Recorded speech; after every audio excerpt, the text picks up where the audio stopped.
It is another round of expressions. Good evening, and good evening. Welcome. My name is Ijunata Ozu, and I'm here with Don Oyenchi. Yes, good evening. Welcome to the program. You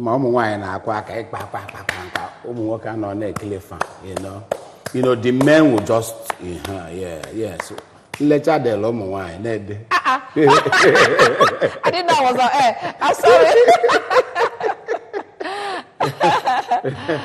I can. I'm a Nila Chagonia Bani. Anything in the list after now, Abugonia, health advisors, don't quite help you. Okay, Niayase. Eliche Niabani. Elise Niayase. Ekerewabudo. Chiabago. Dalono, Kekunume. I hope you had a good day. And today is Thursday. By Friday, we'll be starting our weekend, and everybody will be one day where weekend. I know look at all the low Sunday anyway. Oh, the man none. Oh, the man. Ogene kaiga bata. Kaiji neba yakana anya na onwe fu nsogbu pụtala ọfụ. Iba ndo Igbo say, I mean ndị Igbo say ife nwa gbapụta achụbịa. Onwere fu okwu gbapụtala ọfụ. It's been there mana ọnọkọtazi generate unnecessary controversy.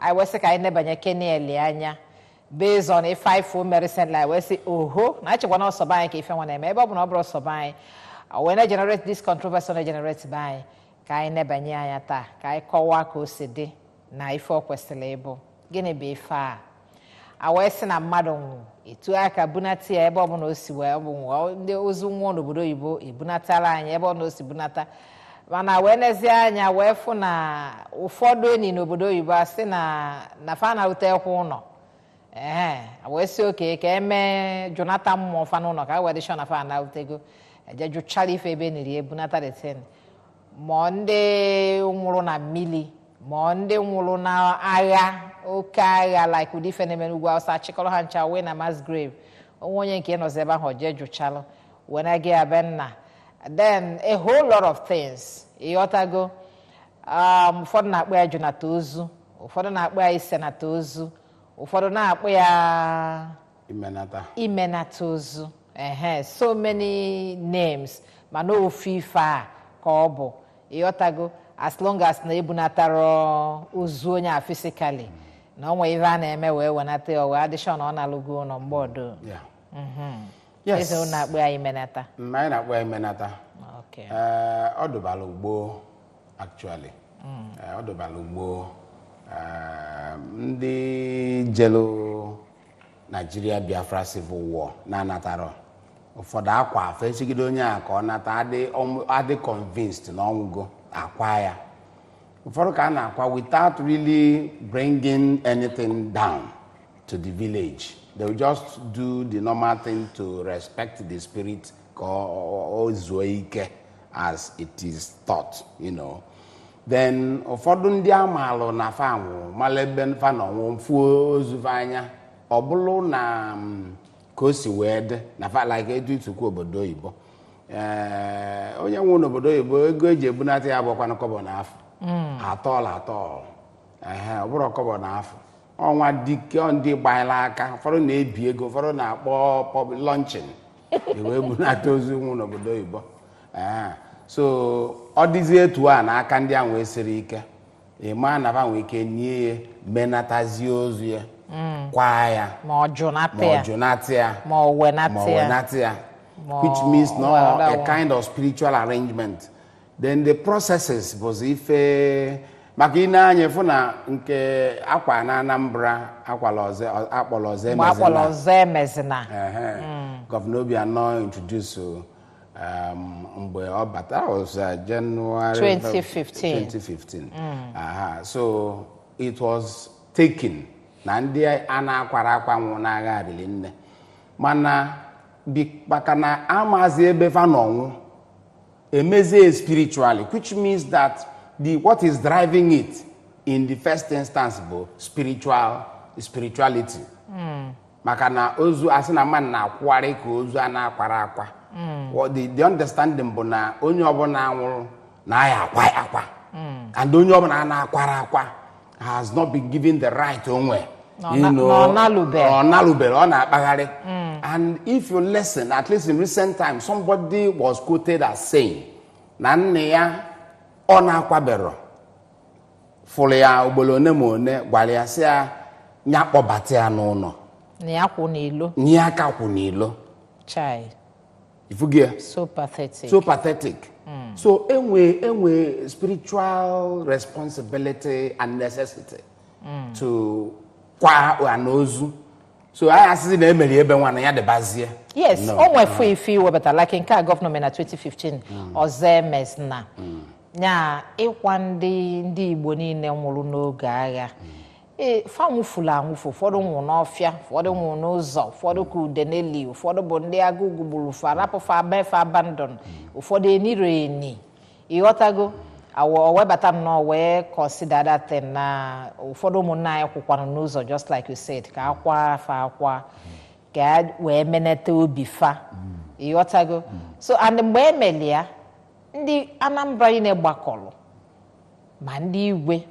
My town union presidents, Mando ka bishops, Manu nchakwe koleta, ka anyị wenete mkpụrụ obi ndị a nọ n'ilo ndị a nwụnaga, ka fa wee zuo ike na be anyị, ka akwa afa.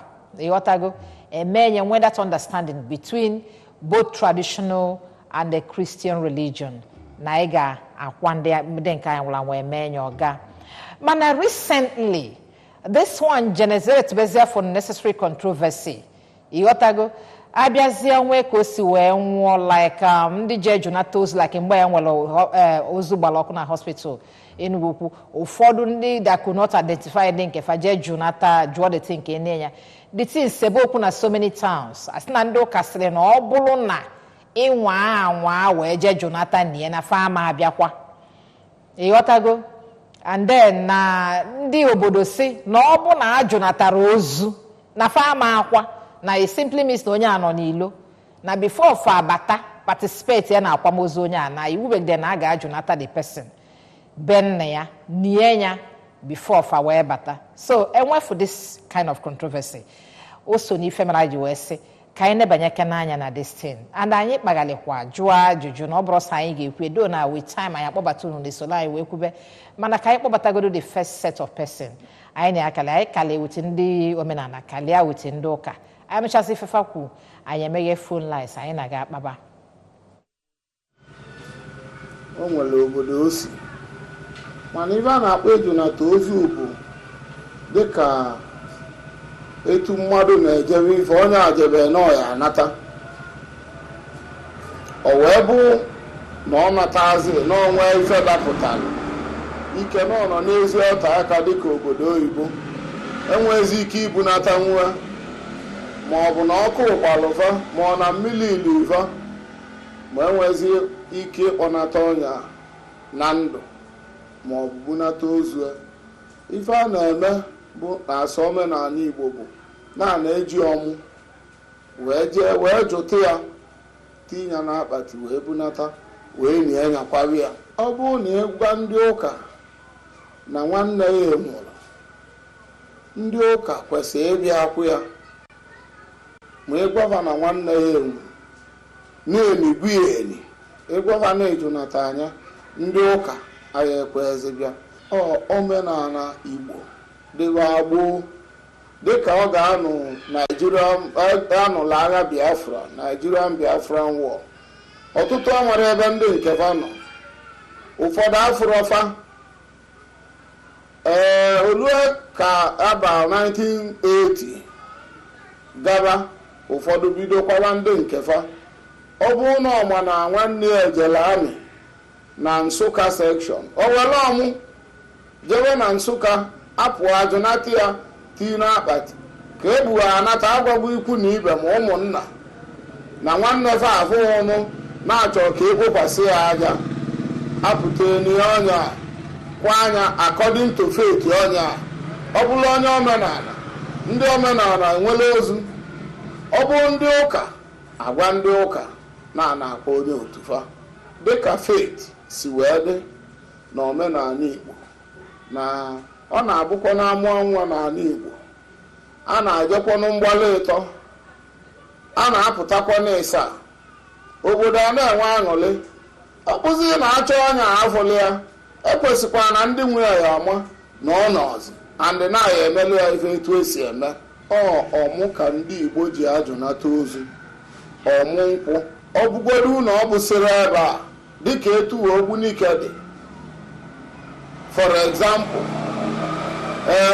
anyị ejebezi ma ọ na vileji nwa ma ọ n'ebe abata Ogbunike ajụli ya na Ogbunike ka ọ bụ. Igbo dị, omenala dị, ụka wee bịa. Ndị ọ dịla ikwu ozu bụ ndị nwe ozu. Ọ bụrụ na nwata nwaanyị mmụọ ada fa, ụmụnne ya na be nne ya, ndị unyomva na-anụ na befa, na ndị di ya na ori obodo bụ ndị ọ dịla. Ụka bụ ife bịara abịa na be anyị, ọ dị na ana dịba gboo. Ịwa n'afọ a bụ etu ọya bụ mmadụ nwa aya akparị ya akwa, ma ọ bụ onye furu efu ma onye nwụrụ anwụ, dịka belief ndị ọdịnala si wee dị. Ọnwa onye mkpụkpọ kpọrọ olota na ọnwụkwanụ nwanne ya ma ọ bụ nwanne ya a na-anwụrụ na ọ dịka onye a na-enye nsogbu. Ejezi ajụ ese according to tradition anyị bụ ndị Igbo, ejezi ajụ ese enwere ike na-etalụva na ọnwụkwanụ nwa adafa a na-akwara akwa, na onye a bụ na ada agarọ n'iru, na onye a bụ na aga kata iru echi ya azụ, na onye a bụ na a na-anwụ ọnwụ ike, na onye a bụ na ịnwụ ife dị iche iche bụ ife mberede na-emezi na ngwule a. Fe wee bidokwa wee gbaba chụba, kpochaba ụlọ, kpụọ alụ, kpochie olu, emesizi anya, fe wee kwe anya bụ onye akwasịzi anya, ọlarudo onye ọbụla n'obi. Ma onye kwụrụ ụdọ, ma ndị oyibo kpụrụ wee bụ ụlọ onye ori, oyibo wee gbuo anya, ada akpara ndị akwa. Onye a mesizi a na-azụ ya natakwa ya na chi ya. Mmadụ a ifulu bụkwanụ ntụ na uzuzu na aja. Onye kpatara ebe a na-eni mmadụ asị ka aja lara aja, ka ntụ lara ntụ, uzuzu lara uzuzu. Kedu ife eji uzuzu eme? Eji akpụ blọkụ. Ọ ife na efu ntụ bụ azali ya azafuo ya. Ọsọ aja ka ị nwere ike tinye ife ọzọ, ọghọkwa ife ọzọ.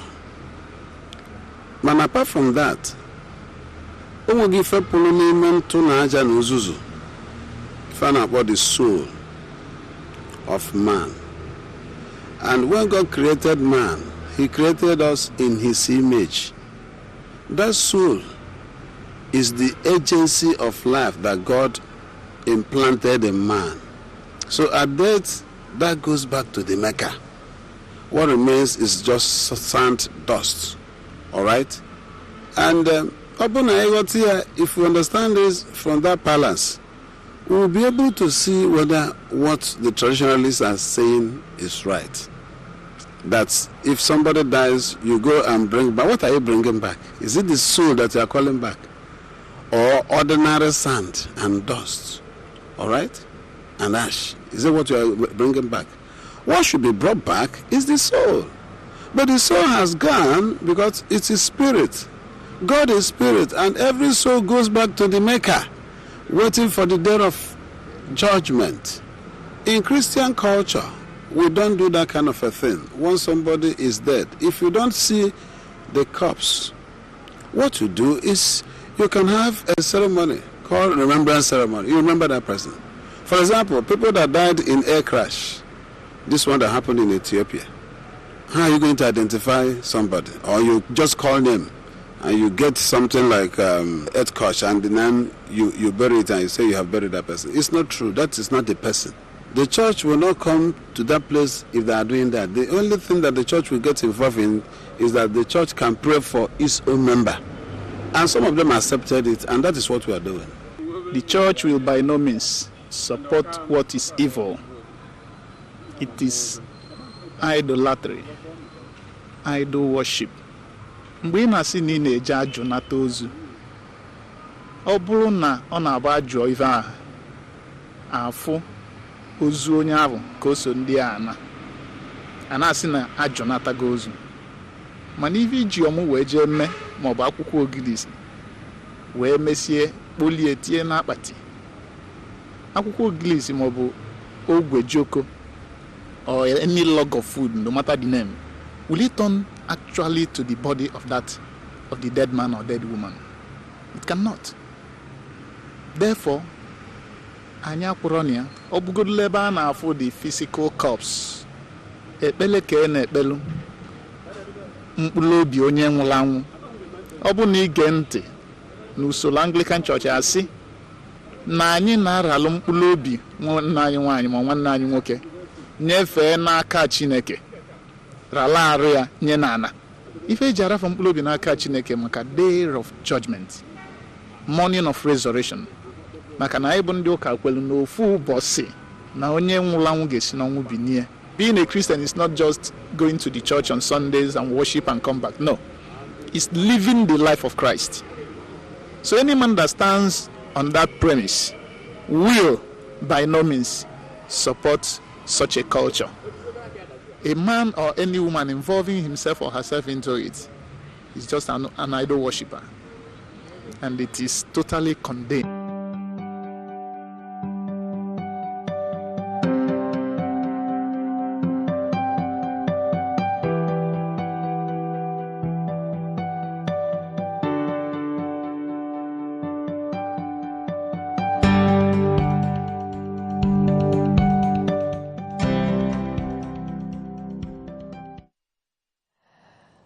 Ọdịmma, anyị na-anabatakwu n'ọzọ ọka bụkwa Xpressions ka Ijeọma na Don na-ewetelu every Thursday night. Unu fu na okwute atakala aka ịghọtago, mana o nwere ife nchọ ka iwepụta before I make it full. I don't want the lines are open. You will start calling now. Maka na ama m na aka na-akọzọ onye ọbụla ụkọ na phone. O nwere ife me recently anyị wee nye aka wee book all these topics ka anyị kpagodie. Plane crash ya melonu, this Ethiopian airline that crashed. Ịghọtago, after some weeks, because now onye ọbụla ife nọ na plane ahụ gbaa ọkụ, after some days anyị wee gụọ the news na ejele ebe ahụ dị timme kpota aja wee na-eke families ndị ụmụfa onye nkefa nọ na that plane ịnalụzie ini aja, a symbol of the body of nwafa na nwanne fa ma onye nkefa gbara ọkụ na that plane crash.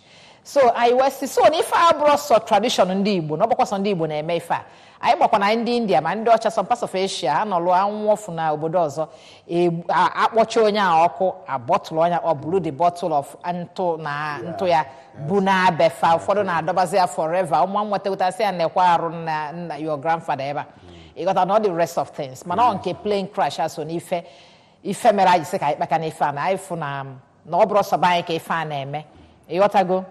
Ọ dị Madon kịta line anyị dị open ka etibe egwu a ọ na-etinye ọnụ because na afụgonunu ndị onye omenala onye mmalụ tradition ekwugo nke nze n'okpu then ndị isi ụka na-abụ bịa kwuo nke fa so unu afọ na ụzọ gbalụ ịtọ ka anyị mazara ụzọ nke gị nwa so chetakwa na o nwere ife onye omenala nwakwu onye kwuluje chief onye kwuluje ọ sị na onye ori ndị polisi gbagburu na ada ajụnatakwa ya nke a ebe ozu a nwụrụ ya bụrụ ini ya ịghọtago ma onye kwụrụ ụdọ ịghọtago ọ dị mma. Well, let's start picking your calls. Remember to turn down the volume on your TV set. Good evening. Hello, good evening. Yes, good evening, sir. Hello, Don. Enna Odogun no. My name is Pastor Biagelo. Okay, Pastor Biagelo from Newi. It's in Newi. Pastor, I na gina atamukwa na off ma wepu kene volume, volume. Iba na ko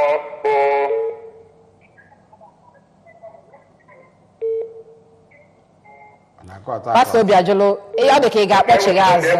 Iwepụ gị ahịa ka ị nwee ike na-akpa ifrọ ọ na-enye gap. Ngwa. Okay, very good. Then the group now, they even a boy has artificial split. Bible says, it is appointed the man to die but once. After this, the judgment. So,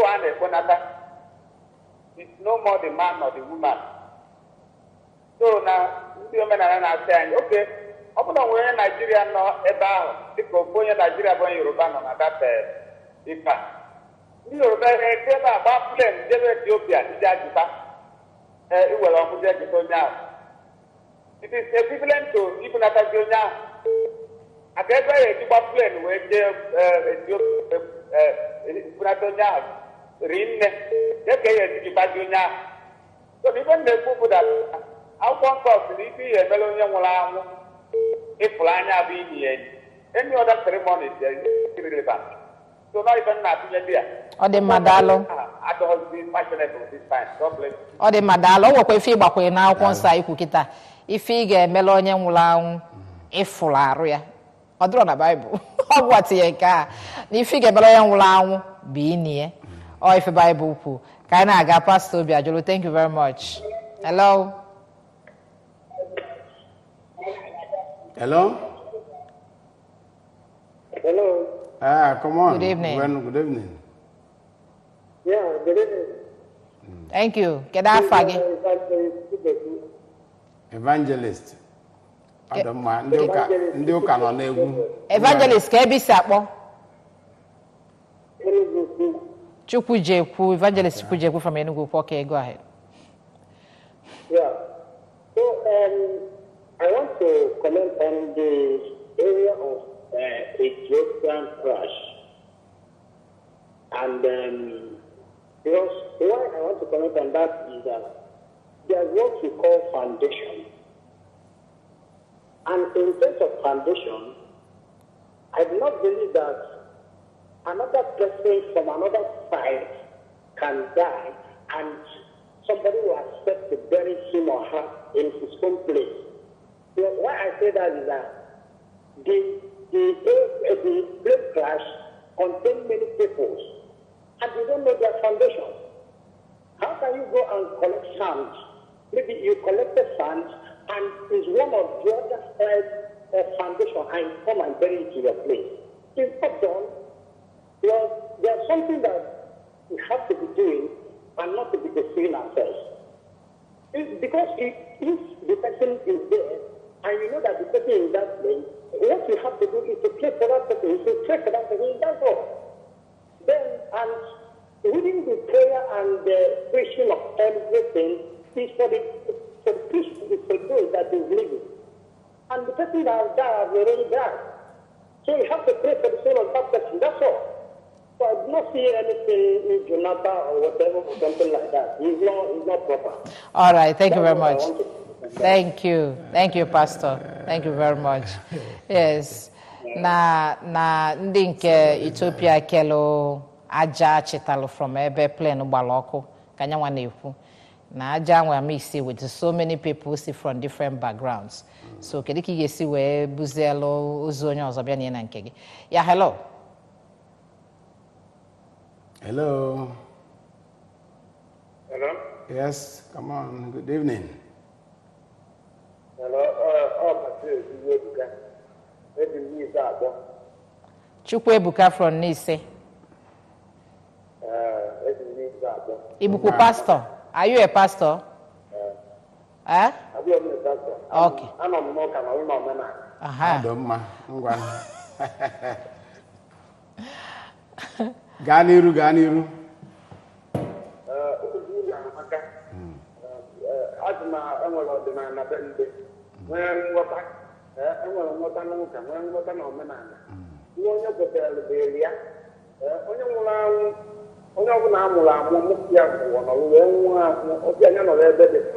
As far as I believe, woman and I got to read in Matonia, the Magia Benjamin and here. And then you know, with Yamana, not a good to everyone. You don't want to look at how long the dogs you are, dogs you are done. Dogs you are, dogs you are done. You never can go. You're like, what's the one I go to one as far? one is not something to do. Even if you are doing what you need, only open and the legend, and then what happened with them, the disease and media. Only open arms never tell you what, but you then are better Moria, and who will be able to where you are. So that also we do was another two where was you and where the two was. No, when you went put in India, you will get on who don't have the Andadia Mamma and the Nebuka. You don't kind of what I'm doing that. Even not a wife, not a Tonya, every also leave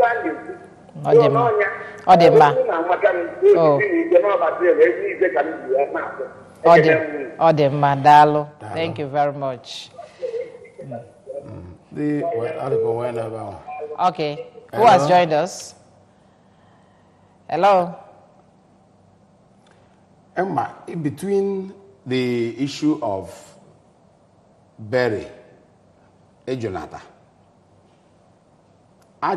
ebe the physical iwelo nto, more iwelo more whatever, we transport all the spirit and the point there, ndị ụka na-ekwu perhaps si near nyambo se kwa without Ijunata. Ndị obodo si na Ijunata na ha yara akwa. Ndị obodo si na ọdụ mkpa ka Ijunata where it is possible na ya ama ebe eje Ijunata. Because oge ụfọdụ nwere ike masa ma na ebe onye anwa nọ wee nwụ. Nke a bụrụ maka ndị furu efu. And does it mean the spirit well, ike gwụrụ maka ndị nwụbụrụ wee teta ọzọ to si gwa anyị ka spirit isi akpagharị. O nwere nọ ebe a. Hello, good evening. Hello, good evening. Okay, you left. Ọ bụ na onye nwụrụ na America wee ike spirit ya fly anata obodo fa. So ọba Zuluba Ijunata bara Ijunata. Emezi nke no ma he. A spirit anata go. Afro spirit e woro bara ya. Yeah, hello. Hello. Hello, yes. Good evening. Hello? Hello, no. Come on, talk to us, please. Gbatuo volume na TV, can you find it? And then you can hear us. Hey, no, we can't keep waiting for you, please. Before you call us, turn off the volume on your TV. Yes, yeah.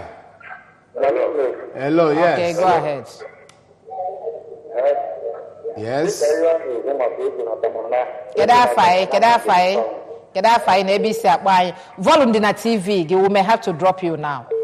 Volume di na TV, gbanyuo volume di na TV, can you find it? Apụ no okalizie.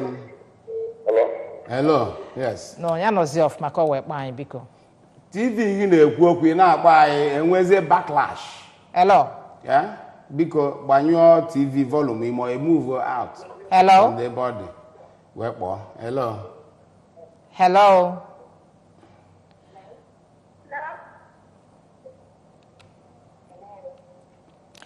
Yeah, hello? Hello? Yes. Hello? Good evening. Hello? Yes, Hello. I can hear you. Good evening. Good evening. My name is Onyebuchi. Calling from where? Amobia. Okay, Onyebuchi from Amobia. Go ahead. I'm on my phone. I don't hear what hello. I'm on me. I'm on that now. I won't be able. When I joke, I go more. I have not a man. I go on a end when one good man. Oh, yeah, when I live at the place, they won't go there. Because only going to have that one on the middle of the other. If we are when they home from 1 year, about that. So, yeah, when I am a guy, the mayor was a little. Yeah, I'm going to conclude that now. Where there is nothing. I'm not an equal, and I do not have much. I will put on now. I'm going to emerald no. Who we go, but we never to go.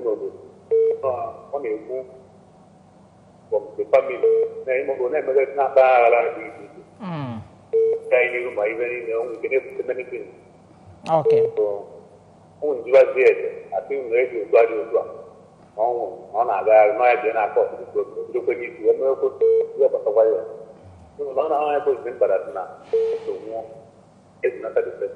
Okay.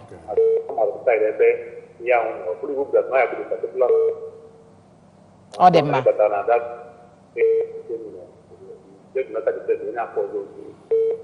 Okay. All right. Thank you very much.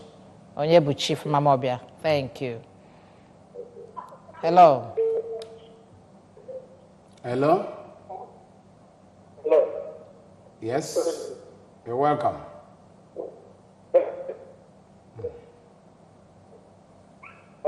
I forgot that child. Your voice is not clear. Huh? Your line is not very clear. You may need to drop and call us back, please. Yeah. Good evening. Hello. That's volume on your TV set, please. Hello. Can't keep helloing you. Now you can give an hello abona. A 1 euro volume dinner TV. On what a big age now we find a puna TV. I knew one on key at the center, draw possible. So you chalk I get back. One volume dinner TV. Give my will phone give poor from a TV. You ought to go on your hello, time and aga. When they keep to instruction, I am making a good program. Let us keep to instructions, please. I believe no when they can have an talk about Hello. Hello. Yes, good evening.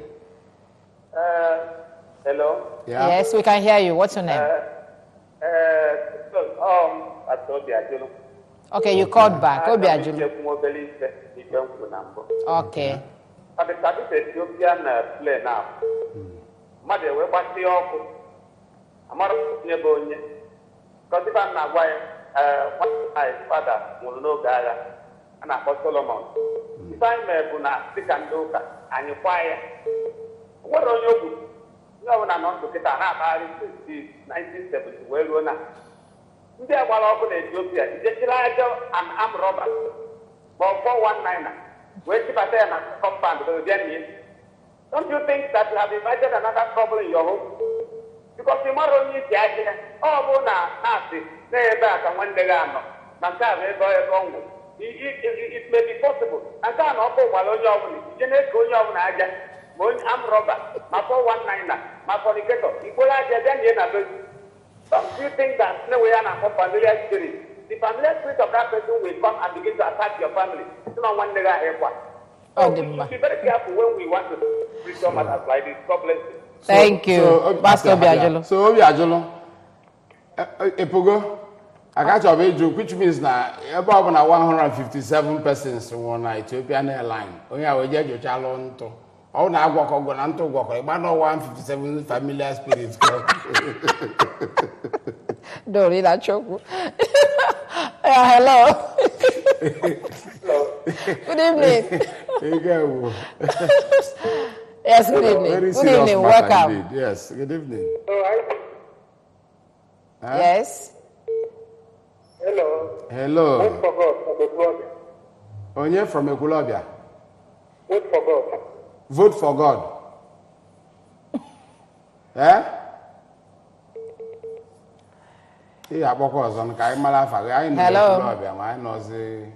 Hello. Okay, sorry. The mistake. What is the mistake? You called us. A wrong number. Yeah, hello. Hello. Good evening. Good evening, man. You're welcome, sir. Yeah, man. So what's your name?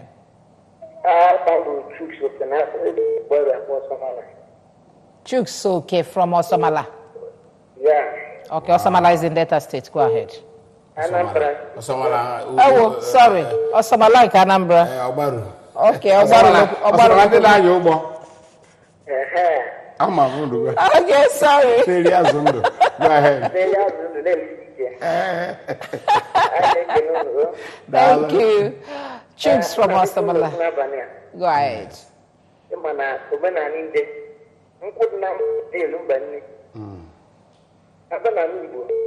Ijunata Ozu a ọ dị gboo anyị nwa bụ ụmụaka nọ na anyamoyo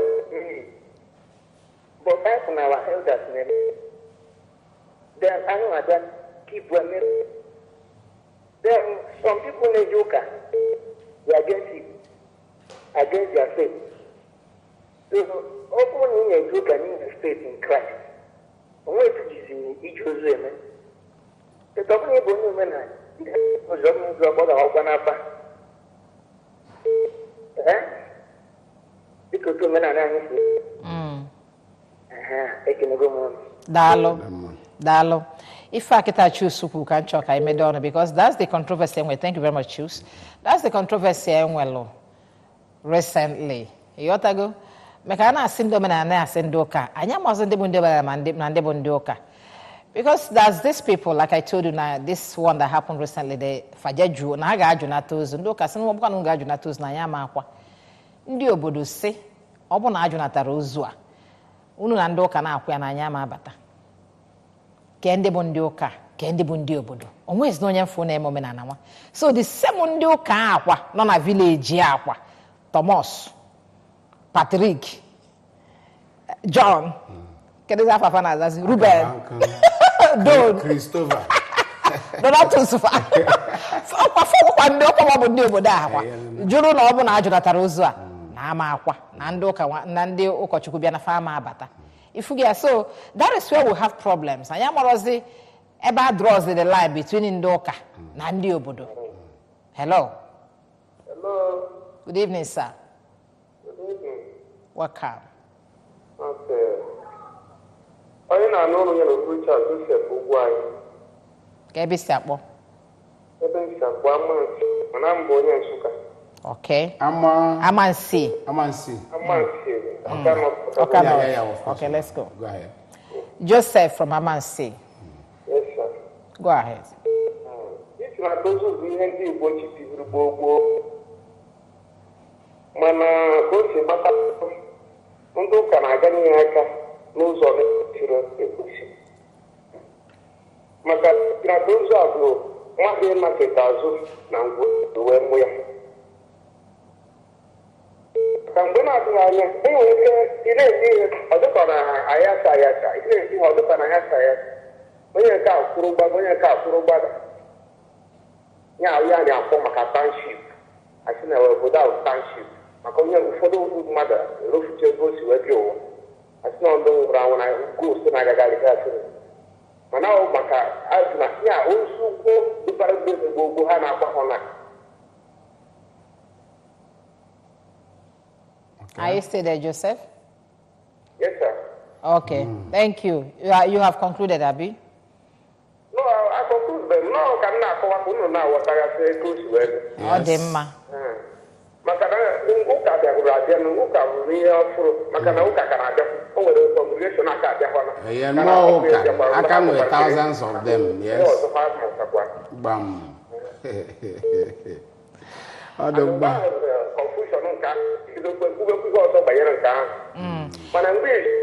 Man, always venture edugi.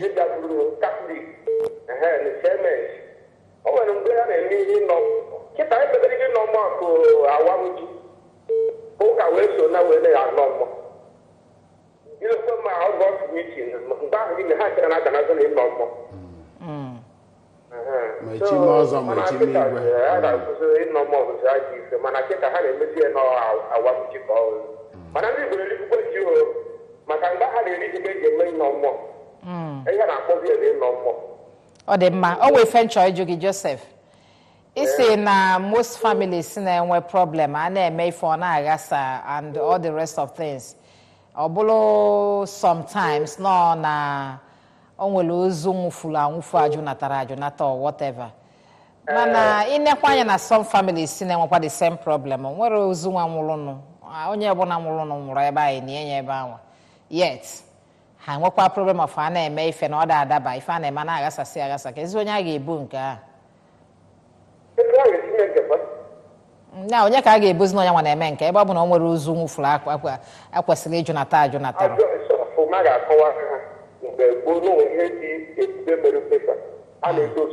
Okay.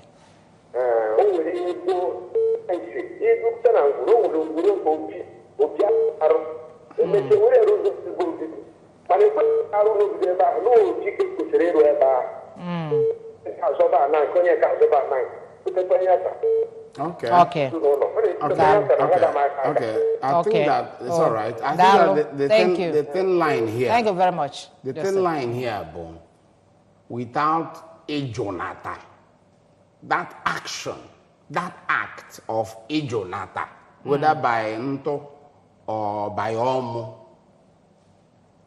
Akwa Ozu, because all Ijunata about the issue, the controversy, because when you're looking at conflicts and all of that, the disagreement point, Bo, Kelifi na Ijunata, what are you carrying? And that matter you are carrying, whether it is Omu or spiritual or Aja or whatever, or the on earth or the spirit. So this should now be the act of Ijunata, which is white Maka Ijunata cha ewe kwa Ozu. So can Ozu be quad? Without Jonathan. Without being Jonathan. You know. You know, so actually, that's manado ko kana si kwa Ozu. Sera pa Ijunata ba. If I was a fool, I was where you could see and Ugoji, Onyamulan, we're doing Nana. The other pastor, Sina, Nana news, Nana sick, Ajana Laja, Cantona Lonto. Manadi case of Ebunatarunya, Ajonas Qualaja, Antonas Qualonto, before Pulubia, where Naba. You know, these are the controversies. For the new man, I say no card, you not say I can more than do Casimba, and more for Bossion. Now, more Jebego, the about the J. Otago, no brose, more Yakin, because in the deal, but I say, oh, come more, we're not Chieta, Zubenia, come on and able so that one you can say no, or potable one was, or Cobble back, or Pocano Yuri, or Potacano, or Potaco, or Bunuqua. Would you like that to happen? Oh, the ma, Gainaga. Yeah, hello. Hello? Yes. Okay. If we are, so these are the controversies. It's just like in Kamene Nugu General Hospital. Yes. Oko Balo, corpses, Nime morgue, Nime mortuary. Now, okay, I can't come on side the bone. Manandi so yeah, did you hear whether there was such an act, you know? Asponya banana ko you know, because you know. Yeah, hello. Can I for those people? No, kuba mogo enugu kuba corpses in a mogo. Does not mean us on the ruku na eba. It doesn't mean. Why kuku na eba? So okay, can make some happy ajoro. Mana, it didn't stop the people. It should not stop the people. Undi befango, ozundi befana eba ekwa those people. Now the issue in contention here, bo. Na ama Jonathan. Eje eba wa Jessica ekbolonto. Issue in contention ebe ndo kama. Mo bo na Jonathan. That's mako ifesebe loku na ndo kasi na no pem. No pem no jaja jurozu abunati na ya mabiakwo ya. Iyotago a Jonathan zele. O wele ike fa malo we ike fa maro maka na ndi obodo ekwugo na before you step no people no kachuku batala eba ebia ozu aya Jonathan na ya ma abatia. So no obo na ibata fu mu na kafa no fu kachuku kafa no ima the agreement whether behind or before you understand. So ima will go synergy somewhere. You may know, you may not know, but the fact remains that Nando can na no there. So na oppose. Yeah, hello. Good evening. Hello? Good evening. We can hear you. Put off the volume on your TV set. Put it off. Hello? We can hear you. You can't hear us because there's a volume on your set. If you don't put it off, you cannot hear us. Yeah, hello. It is also in this one. I'm going to drop you now. Are you there? No, you are not there. I'm talking to myself. Yeah, hello. Hello? Yeah, good evening. Hello? Good evening. Good evening. Hello? You are not there. Your volume is there. So once you now say hello, it simply means that volume in the TV set again and we find it. Are you there? I'm talking to myself again. Yeah, hello? Are you there? I will just very few minutes to go. Because for those of you that want to participate, Banyo volume TV, we find it. Hello? Are you there? Hello? You are not there. Yeah, hello. Hello? Hello? Hello? Yes. Hello? Yes. How many hellos? You are not hearing us. There's so much death around the world, and even in Nigeria, particularly, the Boko Haram, crash and all of these.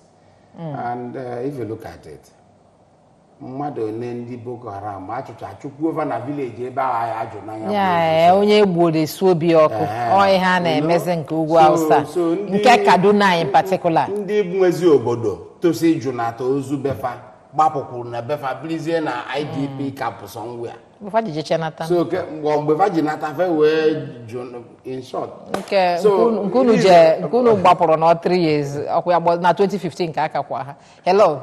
Well, are you there? It's spiritual, particularly. And, like said, religion. Hello. Good evening. Good afternoon, Nabania.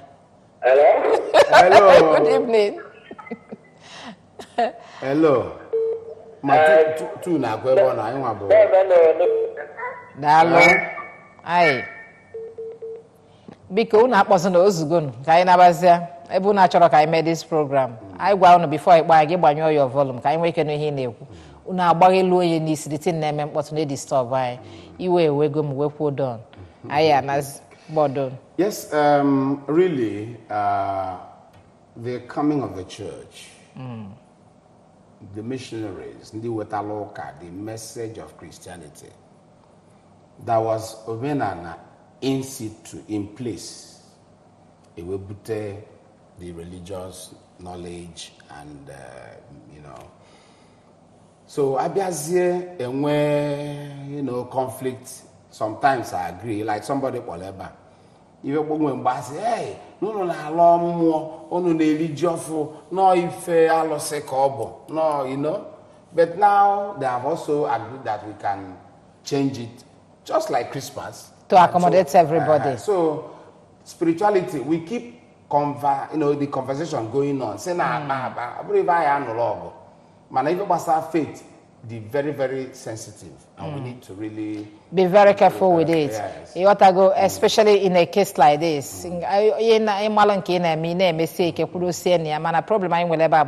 All of us na bachi egwu ọkpa na abụ. You ought to go ilile ebe iso na nka. Ịbịa n'ọnụ n'ụka tie iwu na asịkwasị eme n'ife a. Ịnata n'obodo sifa na-akọ n'ife ava na-akọ. Na ihe emekwade na ihe emenete ife a. You ought to go. So onye makana ebe ọkwụ ya kwụsie enyi ike ka anyị nwa ike malụ nke anyị na-eme.